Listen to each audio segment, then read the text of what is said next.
Welcome to the Rim Break Rodeo. We hope this video helps. In this video, I will explain how to use DNG file in Lightroom.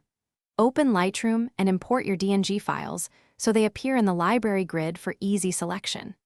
Head to Develop to start non-destructive edits, using profiles and the basic panel for exposure and white balance.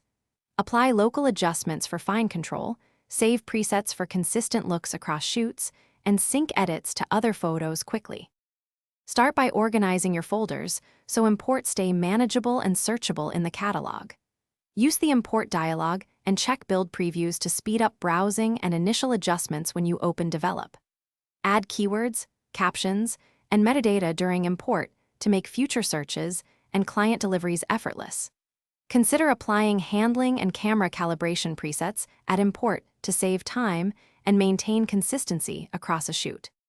If this guide is helping you, please subscribe and like the video. It really helps the channel. Quick recommendation. I found The Simple Path to Wealth to be a clear, practical book that changes how you think about money, which pairs nicely with managing your creative business. Check the description for the link and other deals. Grab it if interested. Now let's get back to the video. Start editing by choosing a profile that matches your vision, then adjust exposure, highlights, shadows, and whites to balance tones. Tweak clarity, vibrance, and saturation to enhance presence without overprocessing the image.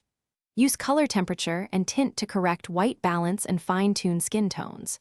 Add local adjustments or masks for targeted improvements like skies, eyes, or background blur, then export with your desired settings.